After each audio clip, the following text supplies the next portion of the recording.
Lonnie Paris there, who's one of the directors of House of Dragon Season 2. What came to you first, the books or the job? Books. I read the books as they came out. As a super fan of and loving the narrative of George R.R. Martin. I'm a huge fan of the lore, legacy, fantasy fan. So that's first. Start tracking through Game of Thrones, all the way through. This guy over here, my best buddy, he wrote some really incredible things and lifted the genre to a new level. That's lifts things up and makes things better. So great books, incredible showrunner. Lifts you up to the great heights. Now you can't say much because from what I know, you're directing the second to last episode of the season, which is great, but it's also a pressure cooker because it's always, for a lot of shows, it's that episode that's going to determine, are we excited for the finale? So, did you see, because the series is already shot, did you watch it or did you have to go by the script in order to know what you were going to do? The way we work holistically is that we all know everything all the time, so we all know where we're going on the arrow, so we all have a plan. And as we're making this thing, we're all driving towards the same goal. So knowing that, the expectations were actually set from the very beginning of our story, which Ryan wrote, and we follow that lead to the ultimate experience. What I can tell you is that every one of us cares about character, and we care about the actors that are performing those characters, and the story that they're making, which is Ryan's story. And we are driving that and pushing that towards the ultimate possible finish we can do. And that's how we do it. Now, do you talk to the previous director to know, get a sense as to what he did? So not that you're emulating him, but you come in and there's a continuality of the last episode. Yes, so all of the directors are constantly in communication at all times, and we work as if we're all directing the same movie for Ryan. And as we come together, it's not 8 hours of individual stories. It's an 8-hour movie that we're telling towards one pointed effort.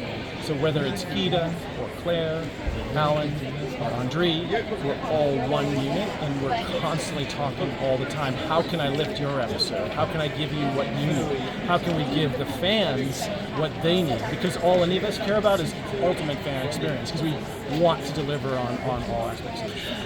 And one last question. Now, do you have a certain trait that people that know from your background? Like, are you an action guy? Are you a slow guy? So that when they know that you're directing this particular episode, they kind of get an idea what you're going to do. I think they know that I spent some time in computer-generated imagery, so dragons and I are friends. And I think they know that I know how to kick ass. I've made some of the most kick-ass television, I think, in the last decade. So kick-ass plus dragons equals... All right, appreciate it. Thanks. That's all I can say. Okay.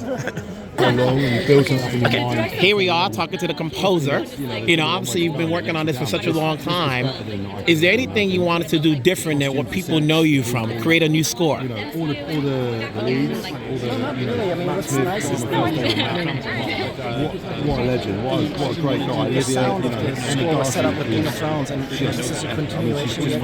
It's different. It's new characters. All of those people to turn up, to write new to be on themes set within the with people, soundscape. and to be so nice. Now, when you have certain characters, do you create a certain score that's their theme? New York, walking the red carpet. That's the question. Is there any character that you particularly create a score for? If I could go back and tell him this is going to happen, just tell me to go away. The story is so complex. Sometimes we No way. make a decision. This is just a theme for the house, but then as separate characters, You forget that you're in a studio. And I'm not even saying that. then we decide, okay, now it's time The way to that make a those specific sets theme for a specific character. For example, for Damon, for Allison, for Rhaenyra, then I can't believe they're not real castles. I can't believe they're not real stone stairs. And in the end, obviously, I've used to run a radio station called Soundtrack. So I would know composers by their score. So with all the work you've done on other projects, do you have a signature that people would know? I don't know. I mean, I think that's for people to Yeah, decide. I mean, he's very loyal to the Targaryen house. I can't define that myself, but I hope that there is a certain sound that I have that people who hear my music that they hopefully will Father's recognize and say, grandfather, that sounds like grandmother. All right, thanks. All right, we're talking to Alan Taylor, who directed the first episode, season 2. How much of a pressure is it to, coming in, knowing there's a fan base that's looking to see that, even though it's a season 2, it's always seen as a pilot? Oh, yeah. Good way to put it. Yeah, thanks. I'm familiar with dealing with the pressure of a fan base because I've experienced it in various different contexts. I felt fairly comfortable with this one because I felt like of all the worlds, I think I understand Westeros, and I'm a fan too. I've heard other directors say this, and I think it's really true. You can't go in trying to guess what the fans may want or trying to service the fans too much. You have to go in as a fan and hope that your love is what comes across. So I think I was able to do that on this thing because I go way back with Westeros, and it's a joy to be back. So we'll find out. I hope we deliver something that really works for people who are already in love with it, and other people will hopefully discover it too. But for me, you can't go in trying to Easter egg your way through it. You have to make it real for you as a fan yourself. I hope it does. Are we seeing the beginning of green versus black? Has it already been established, or is it yet to be seen?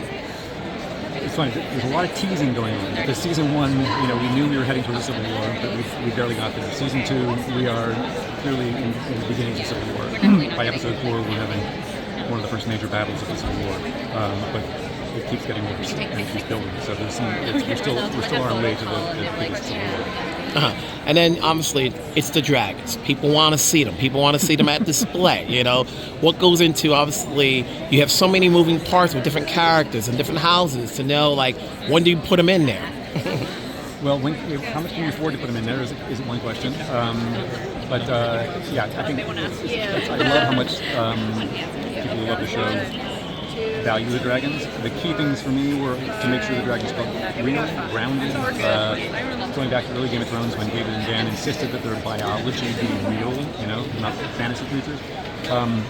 And so I just make sure that every time we are with them, we're interacting with them. They're interacting with the environment. They're in scenes when they have something to do in the scene. They're not just dressing. And the best way to describe season 2, even though this is the first episode, what are we in store for? Shit's getting real. That's all that can be said. Okay. Thanks a lot. Okay, well, here we are talking to Ewan Mitchell playing Prince Aemond. Is there any humanity to his darkness, or it's all about entitlement? I think, in the first season of a show full of morally compromised great characters, I wanted to present a character who at this point in those 3 episodes was just complete darkness. His appearance lends to that, so I wanted to lean into it a little bit. And in season 2, you are going to see different shades to Aemond. You're going to see a shadow side, which I can't wait for people to see. Obviously from the season 1 and the reception that you got, for your character, and then obviously as you play this along, what has that done for your psyche playing this role? It's an interesting question. I mean, me as a person, everything's changed, but nothing's changed at the same time. So much of the work as an actor is done for you. Ryan Condal is just a master storyteller, and his writing team. Reading the scripts for the first time, you recognise this isn't television, this is HBO. Every episode is as big as any film out there. And as an actor, you can either be intimidated by that or you can embrace it. All right, appreciate it. Thank you so much. Thanks. Hello, hi. Here we are, talking to Bethany. Obviously, you're coming into the scene. What are we expecting from your character this season? I think people can expect to see a massive shift in Baela and a different side to her that they've not had the chance to see before. I think fans of the books are going to be really happy with what they see on screen and what we've been able to do with her. We can see a lot of dragon riding, a lot of war planning, and just getting to see her as an integral part of the family and see what she's trying to do. Yeah. So what came to, I know this is the second season, but what came to you first before you got on it? Was it the books or the part? Hi, how are you? At the same time, so I had never seen Game of Thrones, and the second I got a tape for what we knew was going to be the Game of Thrones prequel, I started watching the show, and then I started reading the book, and the audition process was so long that I'd finished both of them before I got offered the book. So I'd watched all of Thrones and I'd read all of Fire and Blood. Now for this, obviously, for the role you're playing, and I'm sure you've done other roles, how has this affected your skill set as an actress? What did you learn in your takeaway? Yeah, I think there's something really specific about doing a franchise that's already known and loved and supported, and doing something that's an adaptation of a book or a world that people already know. I think they just sort of wanted us to just go on the rig and kind just of do it and see what happens. There's sort of pressure to adhere to what people have already expected from the character, and I've learned to kind of not be precious with that and allow myself to make my own choices and my own decisions, and know that whatever I do is going to be right because I'm playing her, and just hope that people like her as much as I do. All right. Yeah. Thanks. Thank you. So Talking to Harry, playing Jacaerys. Am I saying it right? Jacaerys, yeah. Jacaerys. Okay. What are we getting from your character this season? thank you. You know, emotions are high. He's just lost his little brother, so you know, his arc is really, really cool this season, and I've really got to explore new heights with Jace, and it's been wonderful. And what came to you first? I know we're in season 2, but was it the books or the role? I don't know. I think the role. I think it's such a joy to play this role anyway, and it's so surreal because I'm so grateful and I'm still pinching myself now. But it's so surreal, like even to be here. Like I would watch media bits on TikTok and stuff, and then now I'm actually on the carpet. What's the fun part of playing this character and just being on the show? I mean, I've never played a character like this, and as much as Jace is 16, I kind of get caught up in playing young roles sometimes, but Jace is practically an adult, and it's really nice to play a really strong, no pun intended, really strong character, but it's just different to everybody else, which I think is really cool. And royal as well. It's nice to play a royal. Of all the other actors on the show, is there anyone you're really close with? I mean, me and Emma Darcy, who play Rhaenyra, we do a lot together, so I would say them because they are just great, and I am so proud and so grateful to work with them, and I've made dearest friends with them. They are just a joy to work with. Now, what we're seeing on screen, is he the good-hearted son? No evil in him? Say that one more time. Is he the good-hearted son? Yeah, he is. He's definitely got a bit of a fire streak in him, but he's definitely of good nature, 100%, as we saw in season 1. So, yeah. All right. We're good. Thank Thanks. you very much. Thank you. Here we are talking to the guy who plays Corlys. You know, what are we getting from him this season? We're going to see hopefully another side to him, and more emotional. And season 1, he was very much on the front foot. We're going to do this is how it's going to work, and so forth. Season 2, he's having to deal with the repercussions of the death of his beloved grandson, the guilt that he has about his ambition causing the death of his son and daughter and brother, and things that happened in his past come back to confront him, and he can't. And this time, being injured and his ship being in need of repair, he's not able to escape to the sea like he normally does. So he's having to face that. So he's spending a lot of time reacting. Where does his loyalty lie most with, his wife or the house? The wife. I think there are 2 places where Corlys is truly himself. One is at sea, and the other is in the arms of his wife. That's the times. Those are my favorite scenes, because when it's just the 2 of them, you see who he really is, and he's able to take her advice and so forth.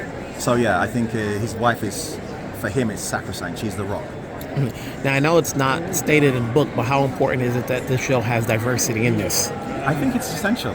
I mean, you know, I've been saying, look, if you are used to being represented, if you're part of that demographic, then you don't think about it as important. But if you're people like us who, in this world, we haven't really been seen, or if we have been seen, we've been seen as lowly. When we were shooting the wedding scene in season 1, as we were walking down, there were a lot of extras, black extras, who would come up to me and say, look, it's so good to see you up on that big table, representing. I get fan mail where people say that. It means that we, as a people, see that and go, oh yeah, we're legitimate, we're valued. And I think as we progress in this world, we hopefully will see more of that, but we'll see also more differently abled people, more transgender people, more whatever, because we're all part of this world. And I think every show that you make, wherever it's set, it reflects the times that you made it in. And this is the time that we're in, so where we're all part of this world, I think. Well said. Congrats. Thank you very much. Here we are talking to Tom Glynn-Carney playing King. You're on the throne right now. You know, so is the character feeling a bit more powerful or entitled? Both. Both, yeah. In truckloads. You know, does he feel a sense of loyalty to the people or to the house? He feels loyal to himself, I think. He wants the people to like him. But that's for his own gain, not theirs. So, yeah. So, you know, when people have read the books and they cheat and they see on Wikipedia or wherever else as to what they expect is going to happen to the character, is the show, going off from that, or making the character, giving you more to do, to cheer for you, or you're just going to wait it out? What do you mean by what? Like when people know exactly where the character is going to go, because these are based on the books. Right. You know, are the writers pacing it out to make you more likable or not? That's a question for Ryan. I don't know. I don't write the show. I hope they pace it out because I'm having fun. You know, we're all having fun. We all love this. We all love this show. We all love each other. They're putting green against black, and all that stuff. But the reality is, we just deeply love each other. It's just a joy to go to work. So when you came in tonight, they told you have to wear green. Did you have an outfit? You knew what you were man? Do you know what? So this was all planned out before the green and black thing was a plan. So yeah, myself and my stylist. See, look at that. They did you well. Yeah, well, I know. I matched the carpet now. You look, match the carpet. Yeah. Match your man. Match your man. Here we are. You're having fun. Congrats. We can do